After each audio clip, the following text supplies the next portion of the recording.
The Italian Wine Podcast is the community-driven platform for Italian wine geeks around the world. Support the show by donating at italianwinepodcast.com. Donate €5 or more and we'll send you a copy of our latest book, My Italian Grape Geek Journal, absolutely free. To get your free copy of My Italian Grape Geek Journal, click Support Us at italianwinepodcast.com or wherever you get your pods. Grazie mille.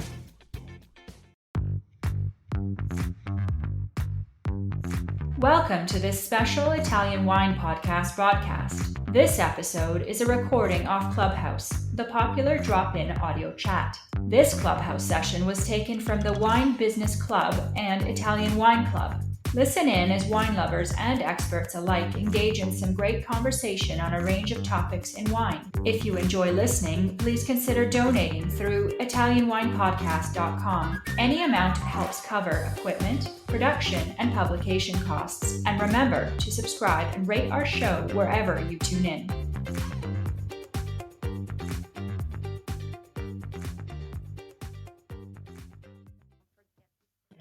Hello, everyone. Welcome to another installment of Clubhouse Ambassadors Corner, just right after our Vinitaly Marathon. So for today, we are having again Scott Thomas. So before we begin, I would like to introduce him to our audience.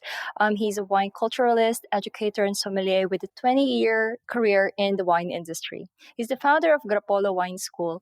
It's a Denver-based academy offering immersive wine travel, wine events, and structured courses, including the VIA Italian Wine Maestro certification. Actually, we had Lindsay Johnson. She was actually also recently acclaimed as Italian Wine Ambassador, and she talks highly about your school. So tell us more about your wine school. Oh, thank you. Yes, I'm so proud of Lindsay, first of all, because Lindsay came through our Italian Wine Maestro course last year in June, and she came through on a scholarship that we offer with the Women's Wine Guild of Colorado. And then she pursued the ambassador level just a few weeks ago and passed on her first try. And she even had the highest marks in multiple choice segments. So I'm super proud of her. Our wine school, we offer many things, as you just said, immersive travels, which we're leading a group to Tuscany this year, private and corporate events, but also public wine classes and the Maestro course as well. I also teach a lot in the industry, so working with restaurant teams to build the knowledge base within restaurant groups or individual restaurants. And it's been a really amazing experience. It's been about a 2-year run at this point in time. So I'm loving it. And I really love the Italian angle that we've created here in Colorado. That's amazing. Actually, now that you have Lia Tolaini Banville, tell us, why did you select her as your favorite producer today?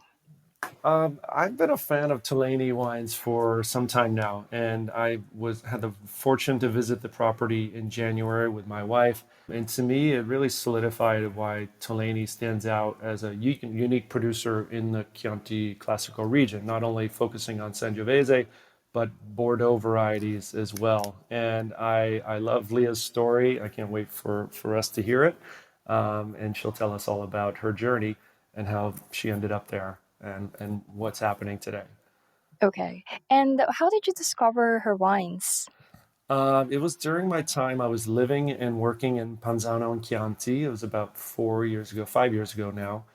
During COVID times, I was trying to entertain myself in the off hours because at that time you couldn't leave your commune. So I visited the iconic wine shop La Bottega in Greve, and I was making my own kind of comparison tasting of all the Annata wines of the different communes of Chianti Classico. And the person who was working in the wine shop recommended Tolaini as representing the wines of the Castelnuovo Berendenga.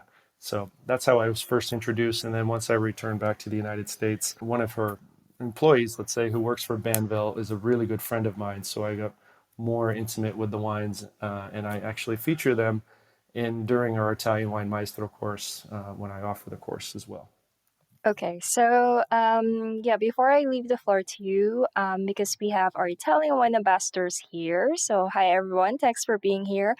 I wanted to ask you, what are the learning objectives that we should expect from this interview? We'll learn about Tolaini's past, present, and future, and future projects, anything that's lined up, and to get a deeper understanding of what it's like to be, a producer in Chianti Classico that has, let's say, two different realities, one with Sangiovese based wines, but also focusing on Bordeaux varieties as well. And then we'll get a deeper understanding of the Banville importing side and what it took to build a national importer into the United States and Canada over 20 years. Okay, thank you so much for the introduction, Scott. So I leave the floor to you and Leah. Okay. Oh, thank you. Okay. Hi, Leah. How are you this morning or this afternoon? I'm great. Thank you, Scott. This is very exciting. Thank you Yes, for the honor. the honor is ours. Thank you for taking the time. Where are you currently? I am at the winery. I'm at my home at the winery Montebello here in Castelnuovo Berendenga. Awesome. Well, great. Well, again, thank you. I'm going to read your bio here just so everyone has an idea of who you are here. So, Leah is an inspiring leader who, since 2004, has grown Banville Wine Merchants to a team of over 70 people with a portfolio that includes top producers from Italy, France, Germany, Slovenia, Argentina, New Zealand, and the United States. Banville Wine Merchants is a national importer, and as well, they have wholesale business in 5 states, New York, New Jersey, Washington, Virginia, Oregon. And in 2020, Leah created Banville Wine Merchants Wine Agency in Canada, in Ontario, and Manitoba. Leah also owns the highly acclaimed Tolaini Winery in Castelnuovo Berendenga, that was started by her father, Pierluigi Tolaini, in 1998. In 2006 as well, Leah developed Donna Laura, a winery producing 4 Sangiovese-based wines from the Chianti Classico regions. Leah's children, Alicia, Alex, and Matteo, are now working with Leah and the family business. So yeah, it sounds like a family affair all around. Well, thank you. That was quite the introduction. Thank you very much, Scott. Yeah, it's fun to have the next generation already. I mean, I don't feel old enough, actually, to be honest with you, to have the next generation at my heels already. But yeah, it's great to have a family business for sure. Well, let me ask you a few questions. Let's start. Well, tell us a little bit about your story. So you were born in Canada. How did you end up in Chianti Classico? Yeah, it's not that usual, is it? I was born in a small town in Manitoba, which is in the prairies, more or less above Grand Forks, Minneapolis, to give you an idea. So I wasn't even born in Toronto, where all the other Italians in Canada live. But my father, I guess the story starts with my father, of course, who immigrated from Lucca, Italy, to Canada. And his plan was to come to Canada, work for a few years, make some money, come back, buy a farm, make wine like his father did and his grandfather did. But once he got to Canada, he realized that the harder he worked, the more money he made, and that there was a lot of opportunity. And we're talking about 1956. So he worked very hard. And in 2019, when he sold his transportation company, it was the largest transportation company in Canada, privately owned. So for someone with a grade 7 education, he did very well for himself. And he did want to fulfill his dream. So at 62 years old, he decided to come back to Italy and start Tolaini. So he picked Castelnuovo Berendenga because of the fame of the region, of the great wines that it produces. Because, of course, if you want to make a great wine, one of the characteristics, of course, is longevity. And the wines of Castelnuovo Berendenga are known for that. So it was a great place to set up camp. He bought 2 estates, and I followed him. I had been spending my summers in Italy. I had an aunt, Laura, who had 3 boys, and she adored me and I adored her. So I would spend as many summers here as I could. So unlike the rest of my family, I sought my Italian passport.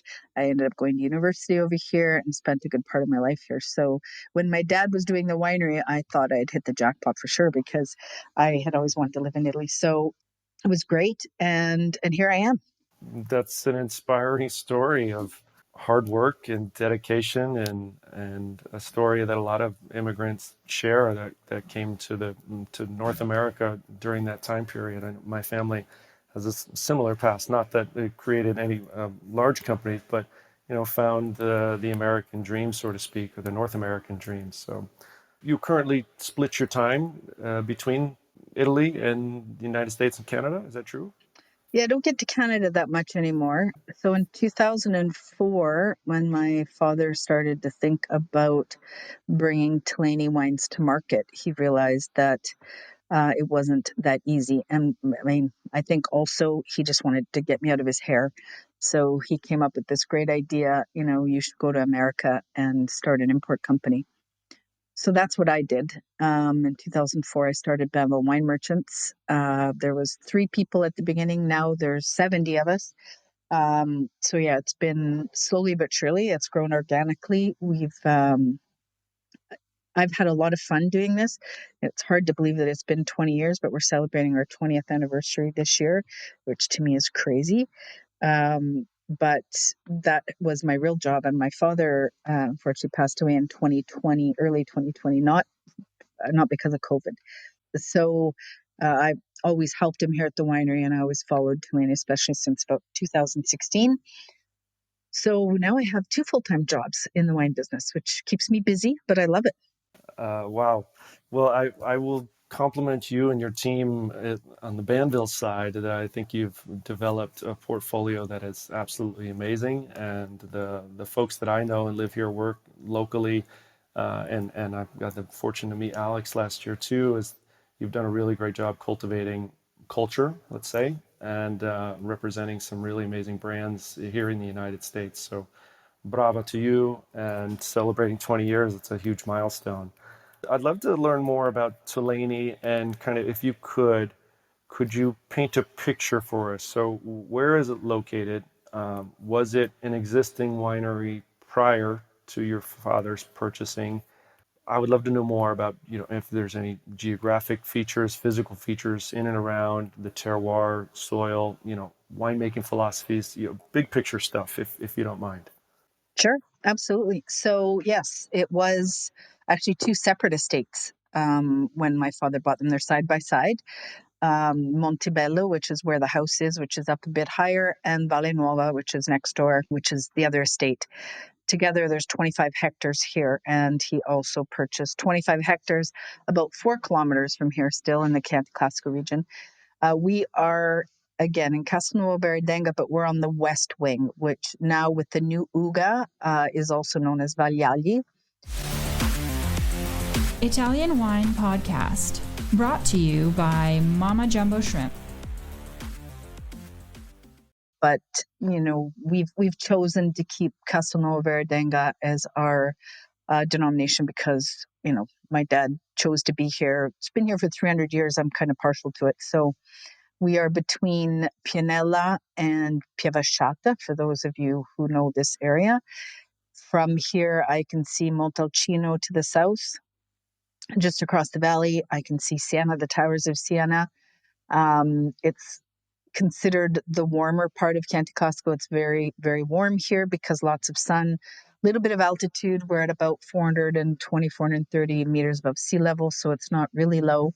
The wines that come from this region, again, are known for their power because again, partially because of uh, the warm weather, but also the soil. We have the Albarese and Galestro soil, which is, part of Chianti Classico.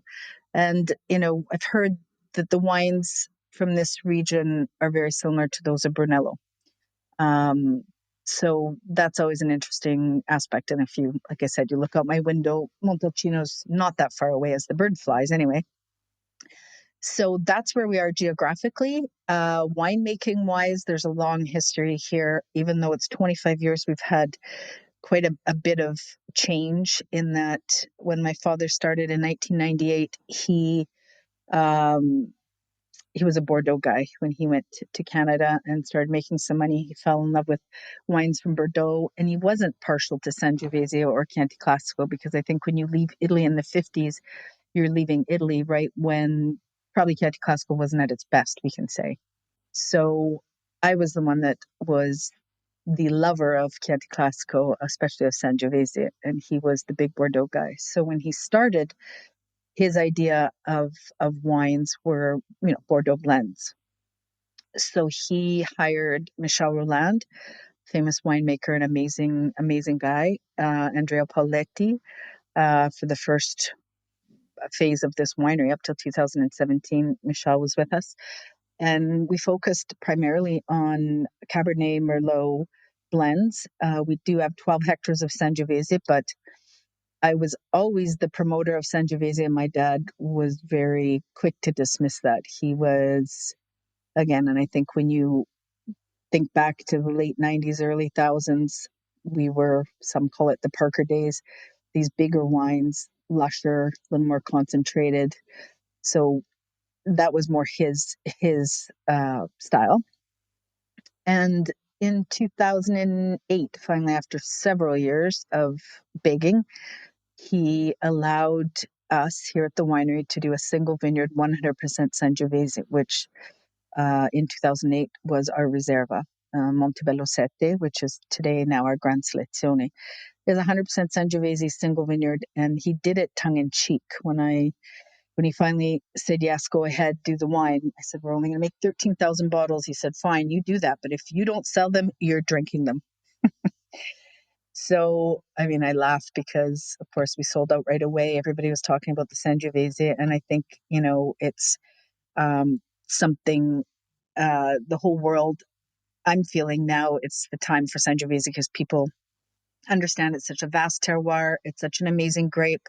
There's so many great wineries that are doing it well. The days of, thinking of Chianti and the flask are far behind us now. There's some great quality producers and there's some great wines. So that was something, I think my dad discovered in 2008 and then became a big Sangiovese lover. So after that, we had obviously the Montebello Sette Gran Selezione, and then came Valle Nuova, which is 95% Sangiovese and 5% Canaiolo. And now we have a 100% Sangiovese from Mello, Podere Mello, which is 700 meters above sea level. It's in Gaioli, and it's a vineyard that we manage. And it's lots of fun. It's a high altitude Sangiovese. So now we have 3 Sangiovese here at the winery, and we still love our IGT, our Super Tuscans, if you will. Now I have Francesco Rosi, who's the winemaker. He's been the winemaker since 2011, and he's making the wines, and we are making wines with less oak, obviously, less concentration. We have concrete tanks that we just installed, 700,000 liters. So we have lots of different vessels, but once upon a time, when you came here, it was all barrique. Now we have botti, big casks, and the style certainly has changed. Even with the Super Tuscan, with the IGT wines, they're a little more elegant, not quite as concentrated. We work very hard on even the Cabernet, the Merlot, that they express the terroir here of Baradenga, which is very unique. Wow, so lots of change in the last 25 years, and it's nice to hear the evolution. And I applaud you for early on recognizing that now, as you said, the market is really moving towards those 100% Sangiovese expressions, or at least high proportions of which, and less international blends in the Chianti Classico. And I've had the opportunity to sample many of your wines, and I love the fact that they do express Sangiovese in a really different way. And I think you mentioned it, is that these wines from the southern end of Chianti Classico with Sangiovese have this kind of richness and certainly more power. But I would also applaud your winemaking style, and the wines are really polished in general, to use that word, is that they're very approachable at a young age, and also very consumer friendly in a lot of ways. So I had time to spend with Francesco. He hosted a wine dinner at a Restaurant Olivia in Denver in January, and it's really amazing to hear the philosophy and kind of the future of the winery moving towards that route as a less oak influence. But very good. Well, thanks for sharing that. I'd love to hear that you are dynamic and not kind of stuck in the ways. But I also had a question here about, and you answered it already, but your conflicting kind of philosophies. Were there any between you and your father during those days? And it sounds like you turned him into a Sangiovese lover. So awesome. Yeah, I think That's in the great. end he appreciated it. It's kind of typical, I think, of the whole world. Uh, the 70s, 80s, 90s, Sangiovese was something else. So I think there's more and more people that are falling in love with it because it can be so elegant and so expressive. It's such a great food wine as well. And yeah, I mean, we're organically farmed. We try to do as less intervention as possible, but it's important the wines are clean and polished, as you say. Which I appreciate that you can pick that up because we love terroir wines, but we also like them to be nice and drinkable, for sure. Yeah, and when I was there too, I think it was recommended that we take a walk up the hill, and there's Etruscan remnants on your property. I mean, so Yeah, winemaking was dated back here since who knows when. But can you tell us a yeah, little bit about that part of yeah. the It's history of the pretty. property It's too? pretty remarkable. We have this little clump of trees. It's a round, circular little forest. Um, and I still remember to this day when my dad standing on the front of the steps when they were, replanting vineyards, and he was like, "I can't believe I have to leave that little clump of trees right in the middle of the vineyard." And I was like, "Well, it's kind of pretty." And he was very angry because it should have been vineyards as far as he was concerned, of course. And we did a little excavation and we found some ruins and we did some investigation with some people who know. And it's an Etruscan tomb, so probably dating back 2,500, 3,000 years ago for sure. And yeah, they were making wine in this exact same region back then, which is kind of remarkable. So we actually, the logo Tolaini it's like a backwards Y, I call it, but it's an Etruscan letter T. And we wanted to pay homage to the Etruscans because clearly this is a land that's been significant for many centuries. So we thought it was appropriate to use an Etruscan letter T for Tolaini, Toscana, terroir, all those beautiful T words. So that's what you'll find on the front of the label. All right. Yeah, I've noticed that, and I didn't know that was the significance. Beautiful. I'd love to ask more about Mellow. Based on its scarcity, I had the rare opportunity to try it, to sample it. You mentioned it previously as the Chianti's highest vineyard, but how did you create that project, and how did it come about? And were there producers sourcing from this vineyard prior to, and almost what does this wine represent to you, and kind of the future of Tolaini? Yes, this wine, someone else was buying the grapes from here, I guess you could say. And in 2020, October 2020, the owner of the vineyard came to our winery and said, "I have this amazing vineyard. Come check it out." Francesco, our winemaker, already knew about it. So we went up, we took a look, and I couldn't believe it. It was just this pristine place at 696 meters above sea level, so very much on its own. Beautiful. I later spoke to Ruggero Mazzilli, who is our consulting agronomist. He's famous in Italy for uh, organic farming. He's the godfather of organic farming. And he told me that he planted that vineyard back in 2001. It was abandoned for quite a while because it was planted as a bit of an experiment. And being that high, of course, it needs a little more TLC than some people can give it. So Marco, who actually lives there, takes very good care of it. We consider it a garden for him. And he enjoys the gardening aspect, which is what you need. And it's very cool, not only where it is geographically, but the wines the Sangiovese that becomes wine. I mean, it's very different. It's Gaioli, again, very high altitude, been organic since day one, and just a much different expression. It's very ethereal, this juicy, light medium body wine. I love it. So when the first vintage, which is 2020, we just sold it. We only make 3,000 bottles a year. So yeah, it is not a big production wine, But we won Tre Bicchieri this year with it. It's a wine that's getting lots of recognition, even in Italy, which is always great because it's important to us at home to do to be recognized for Sangiovese for sure.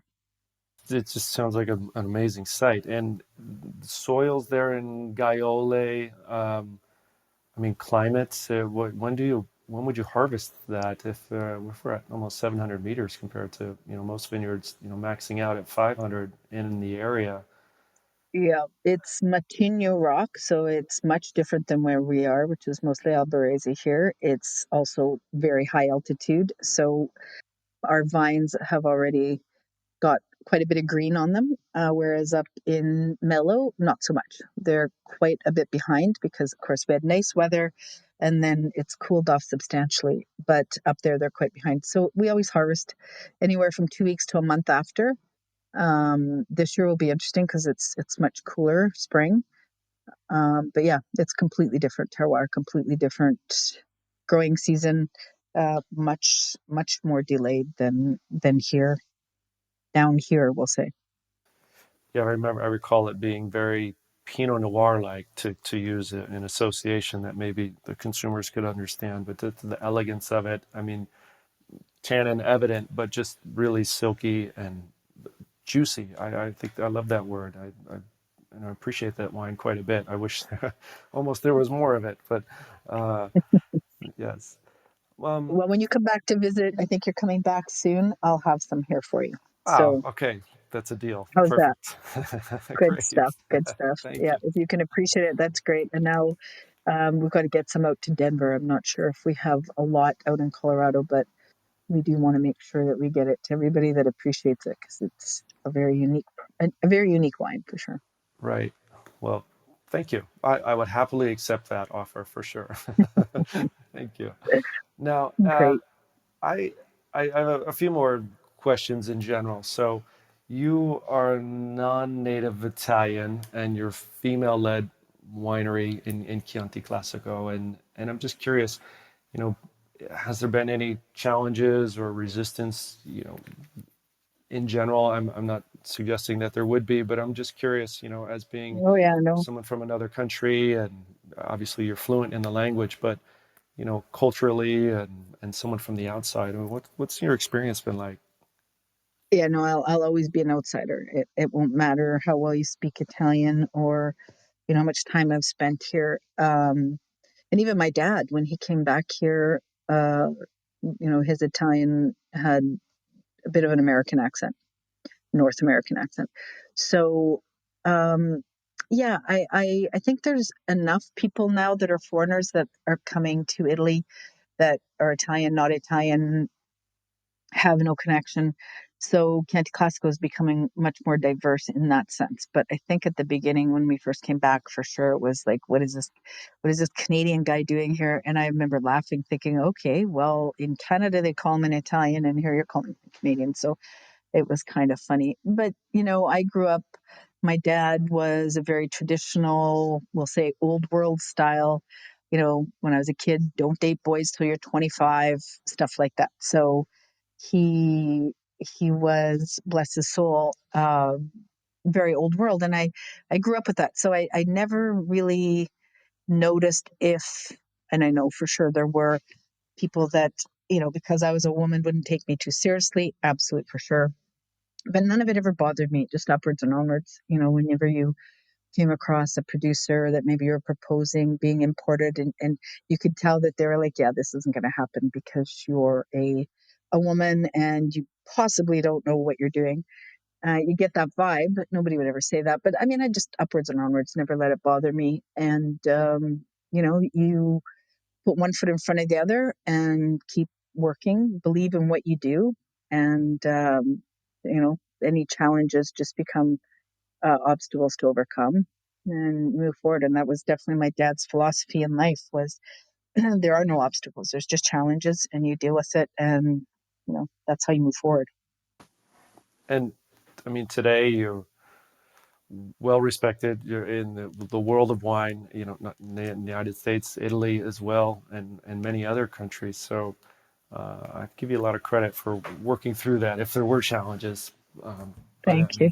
yeah, of course. And on that note, I mean, what are something you're the most proud of about Tolaini and what you've brought since your father's inception of the winery? Well, it's funny because think about this a lot. I mean, my biggest accomplishment in my life is my three children. I have three well-adjusted kids, which I think is the hardest thing in life to accomplish. And I'm very proud of my three kids. I mean, the winery is amazing. Um, it's an amazing place. It's wonderful to be able uh, to be here, but also be a part of this history. I mean, this is a legacy my dad left to me, and I'll leave to my kids. Uh, but I don't know. I feel like I'm the most fortunate person in the world to be able to work in the wine business and actually do this as a job. I mean, I remember when my kids were little, they thought it was kind of a joke that I would go around, selling wine. It wasn't like a real serious job. So, My um, parents are the same way. They still don't understand what I do. But I remember when my daughter was about 12 and she came to New York, and one of the sales people introduced me as her boss, and she was like, "You are a boss in New York?" And I was like, "Well, okay, that sounds crazy, but yeah, so it's been great." yeah, to use that term in New York, it's would have different significance depending on what. Well, I had the opportunity to meet your son Alex at least, and it sounds like he's now being, he's very much a part of the organization. And in fact, he's a recent graduate and achieved the Yep. Italian Wine Ambassador certification recently when the course was held in New York. So, complimenti, Alex. And yeah, of course. Yeah, Uh, Alex has been dragged through the wine business by me from when he was very little. He was the youngest in the family, and when I would go to every wine event, Vin Italy, Alex was an old hand at Vin Italy at a young age. So he had no choice, really, I think, but to like wine. But yeah, he's in New York and he's working at Bamboo Wine Merchants, and he loves it. He's been at the winery here every summer. He was here and is a big part of the winery as well. So it's great. It's great to have him involved. and going back, well, to the winery itself, and I had a question here about one of the wines that you're producing lately is the Perluigi. It's a Cabernet Franc, and I find it endearing. You've named it after your or Père Louis, excuse me. That Yeah, it's kind of an homage of your father. You give a little history on that too, and what that sure. represents. Well, my dad was a big fan of Cabernet Franc. And once I started getting my way, let's say, with the Sangiovese, he wanted to do 100% Cabernet Franc. And I was like, no, Dad, we've got enough IGT labels. We're not doing another one. And then, of course, Legit was born, which was the Cabernet Sauvignon that had received quite a bit of recognition, let's say, at the beginning.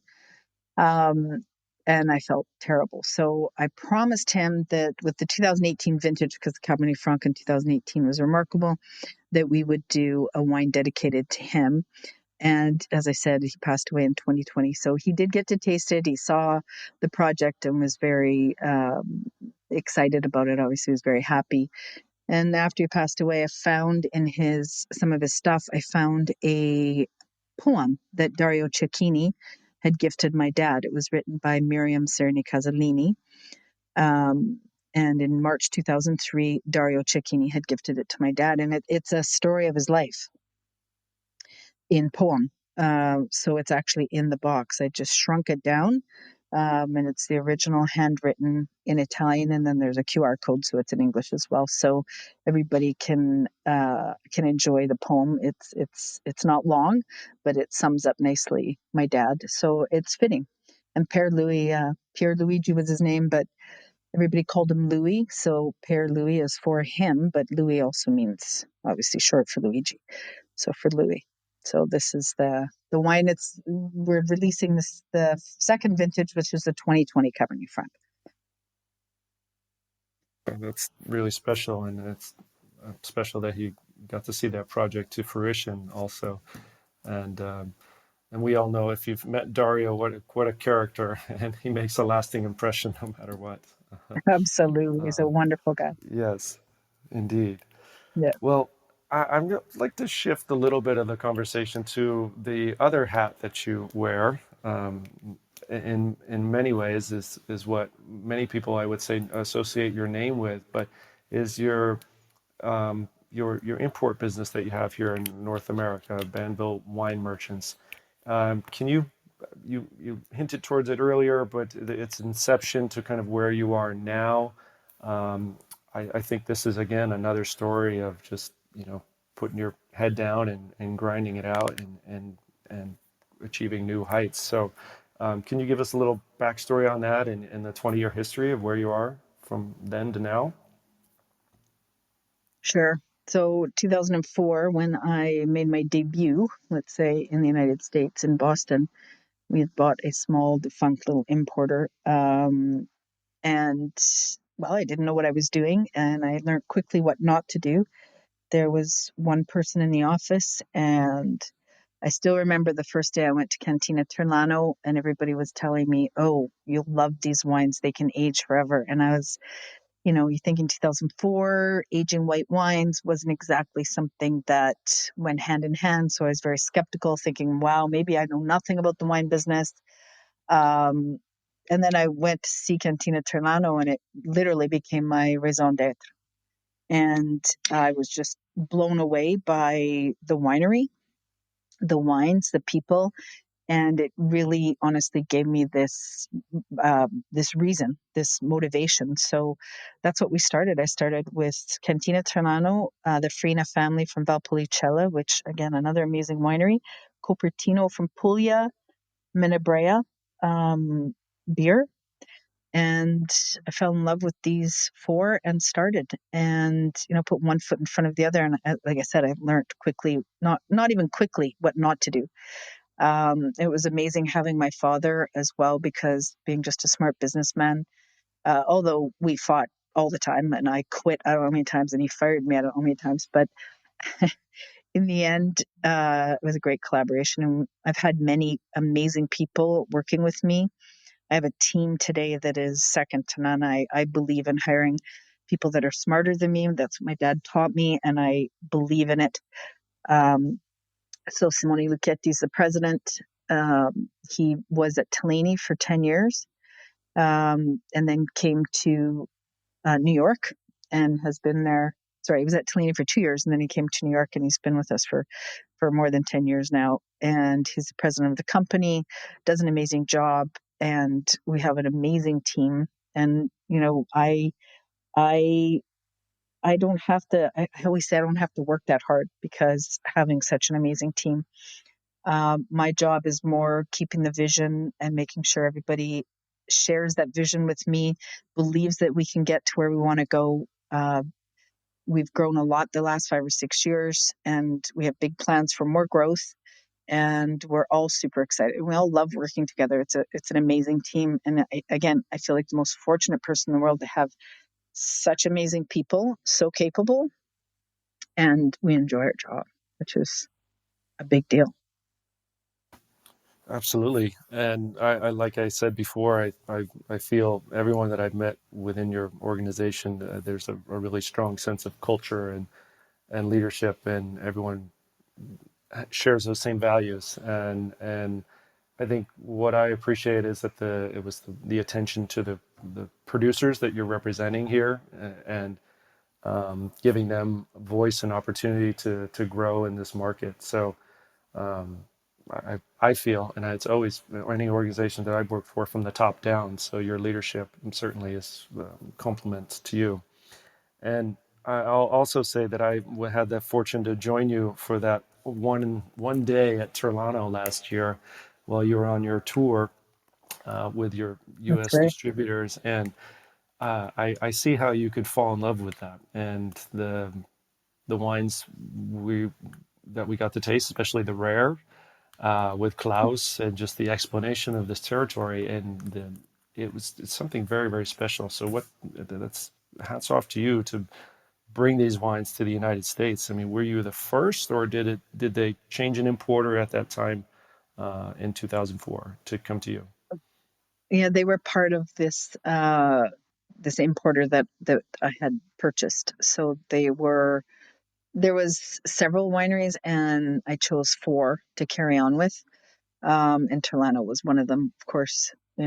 Um, I now would have loved to have everybody, but we're a different sort of importer because we, as a producer, um, make promises that we can keep to our suppliers. I think I see us as more of an export division, export arm for these wineries. I treat them all as if it was my winery. We want to build equity for wineries. It's not just about moving cases, but it's also about building the brand. And, Turlano's probably our biggest success story. Amazing terroir, amazing people, but you have to communicate that and make sure people taste it, people understand it, take people to visit. I mean, it's an unbelievable reality in Italy, and undoubtedly one of Italy's, if not Italy's, best white wine producer, without a doubt.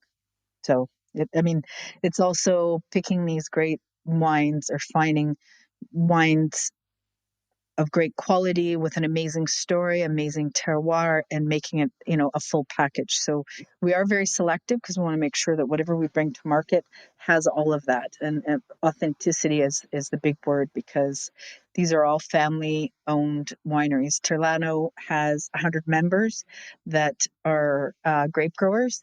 So it's 100 families. It's not just one family. So, for us, it's important that family is a big part of it, and that the wines are great, but also the story is amazing. I 100% agree. And with that said, I have a broad question about education, not only in Italy, but outside of, and it feels as if Banville, your organization, invests heavily in education. With Alex going through VIA, you actually hosted at Banville headquarters, also the Vin Italy International Academy, when it was in New York in March. I mean, that's a testament there. But what do you see, and what is your philosophy and belief about education, in not only within your own team, but also with consumers and in the trade? And where do you see the future going with that? And is it the future of wine and selling wine, and etc.? I mean, it's a broad question, but No, and I hope that is the future, because I think what we've seen as our business has grown, because in my opinion, people do want to know the story of a winery, where it comes from, that it's real, that it's not, mega purple and frozen grapes from somewhere. I think that people want to know what they're drinking. They want to know it's real, and that there's a story. I think wine is a bit romantic, and I think being able to talk about wine is half of it. Um, so I do believe that education is important. We have a classroom in New York that is the second floor. It probably should have been my apartment, but I made it into a big classroom so we can do seated tastings for up to 60 people. And we're doing more and more events, and we love to host anybody. So anybody that has something relevant to say as far as education of wine goes, obviously. And Vin Italy Academy was clearly one of those that we were proud to have. And we're going to be doing Daniele Cernili. He did a book on 100 years of Chianti Classico, the story. We're looking at doing one on Etna wines. So there's lots of events coming up. And if anybody else, Scott, even your class, your school, if you need a space in New York, we're happy to lend it out for education, because I think it's the future. oh my gosh, thank you so much. And I feel your support for education in Denver. My wine school, I mean, I always choose wines that I feel that are regionally typical and really typical of that grape variety. And I've worked really closely with your team here to help procure wines that maybe aren't even in the market, to represent, a certain region or a grape. And I'm really grateful for that. But I would have to agree. I think education in the broader sense is probably the most important thing for the wine business now, and having clear communication, through the distributor channels and through the wine buyers and gatekeepers and then on to consumers. It does feel like it is the most kind of powerful way to build a brand and also resonate with the end consumer. And I think you've done a really great job with that. Another question of two, just about the U.S. and Canadian markets. I mean, you seeing any trends that we could forecast here in this next year or years to come? I mean, what's you have your finger on the pulse, but what should we be on the lookout for? And I don't know if it's wishful thinking or if I am seeing more of it, but um, Italy has a lot of even specifically white varietals that are nowhere else in the world that are amazing.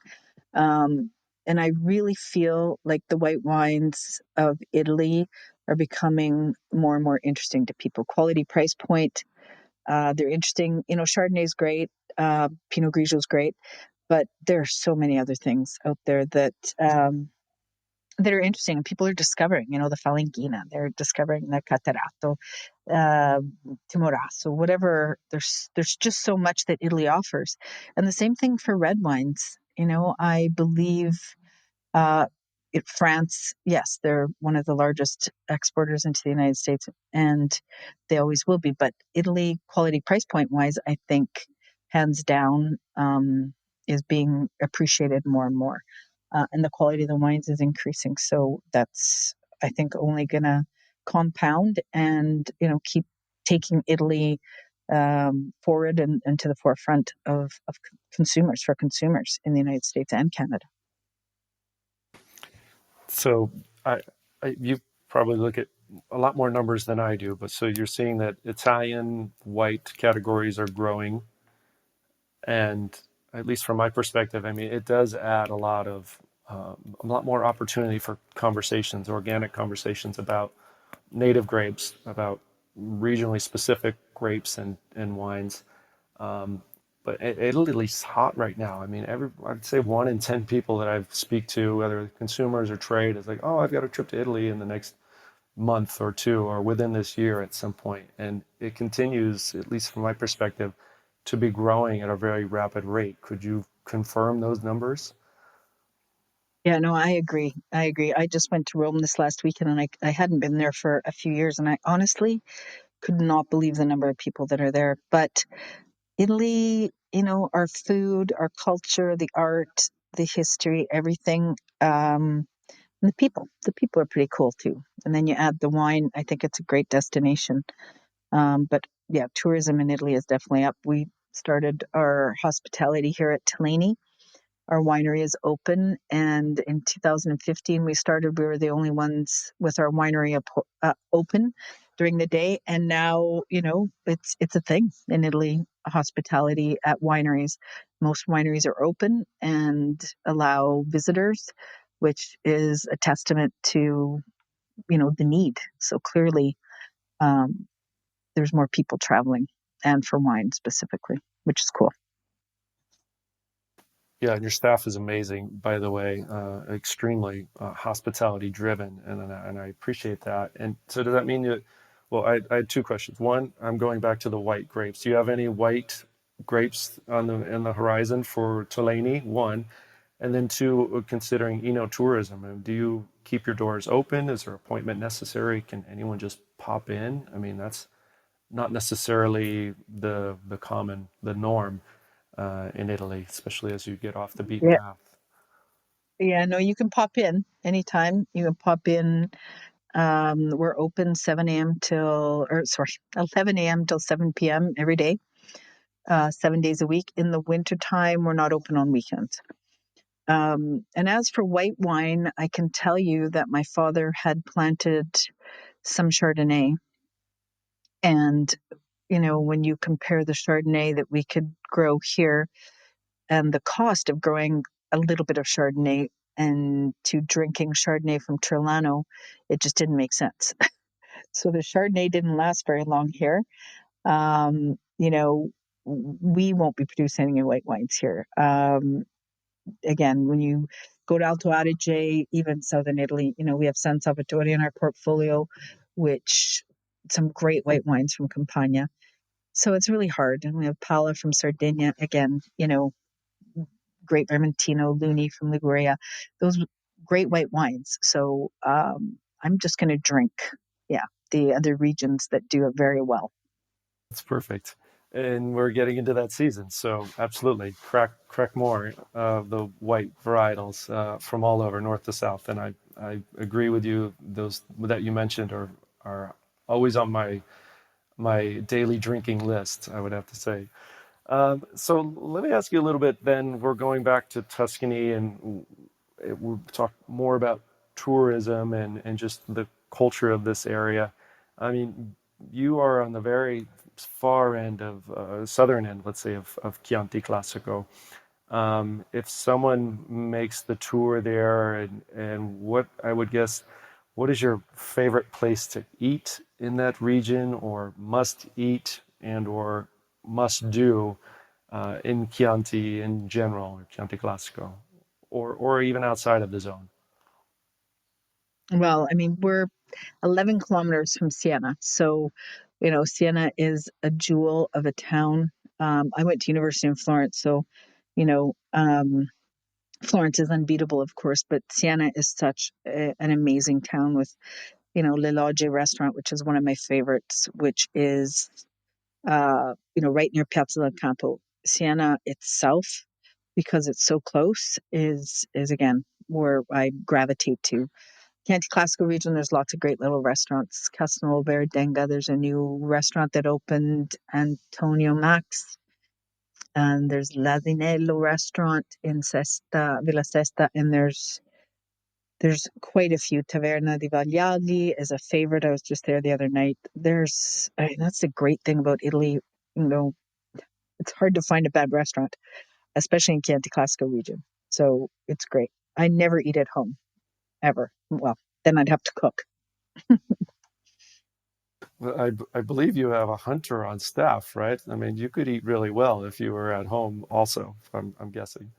Well, if you come, you definitely will get cinghiali because, yes, we do have to hunt them. Otherwise, they eat all our grapes. So you will, I think anybody that's been on any of these Banville trips have had cinghiali wild boar stew when they come here because um, the gentleman who hunts our wild boar is also the same person who cooks it for me.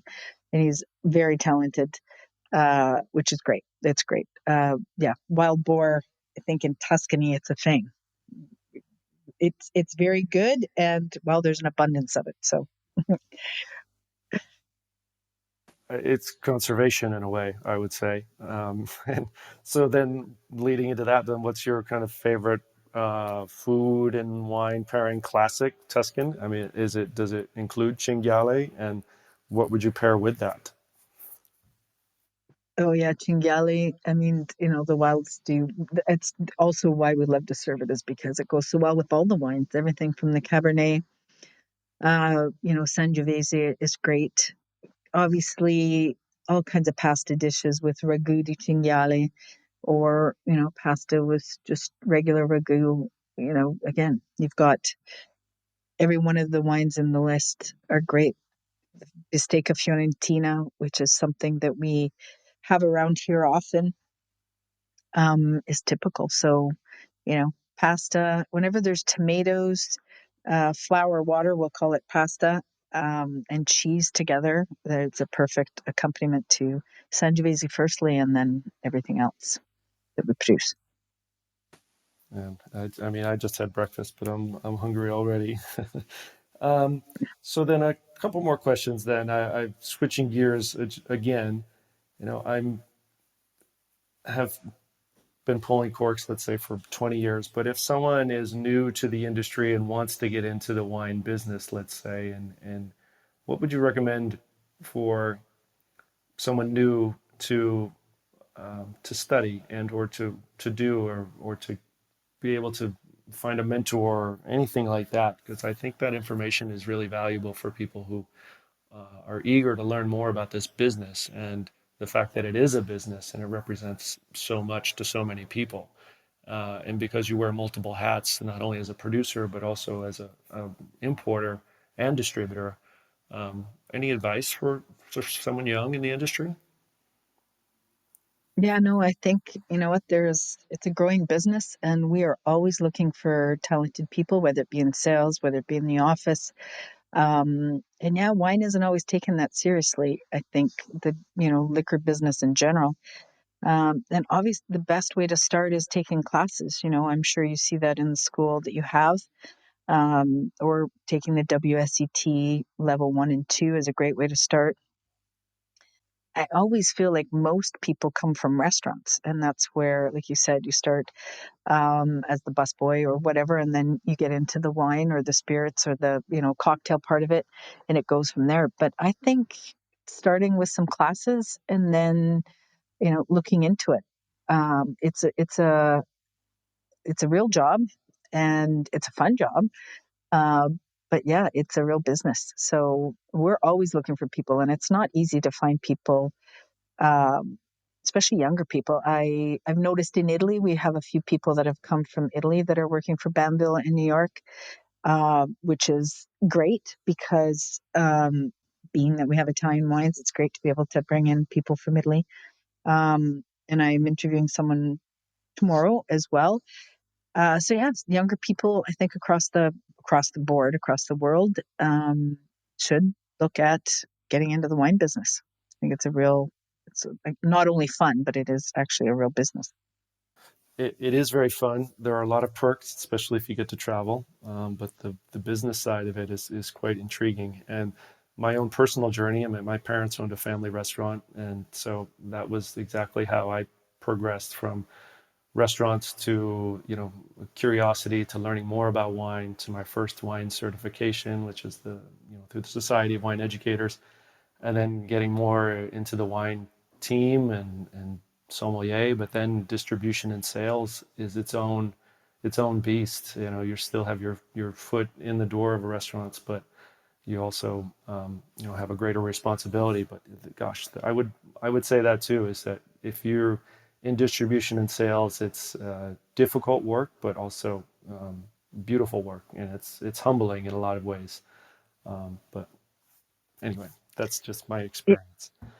Yeah, no, I always say it's better than selling socks, for sure, right? I mean, I couldn't sell socks.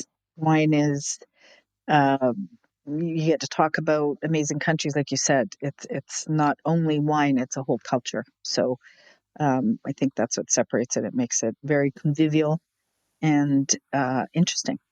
Right. Much different than many things.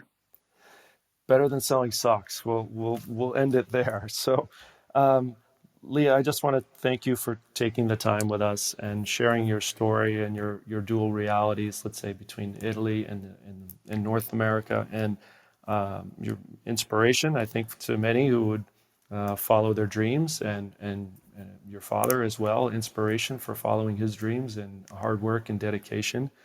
And thank you for taking the time today. So I'm going to pass it back to Laika and see if there's any questions or anything else. Okay, thank you so much. Thank you so much, Leah and Scott, for sharing your stories and also inspiring us. It's really a great conversation. I enjoyed listening myself. And so thank you. And ciao, everyone. Ciao a Grazie tutti. mille. Thank Thanks, you. Lia. Thank you. Thanks, Scott. Thanks, Petra. Listen to the Italian Wine Podcast wherever you get your podcasts. We're on SoundCloud, Apple Podcasts, Spotify, Himalaya FM, and more. Don't forget to subscribe and rate the show. If you enjoy listening, please consider donating through ItalianWinePodcast.com. Any amount helps cover equipment, production, and publication costs. Until next time, cin cin.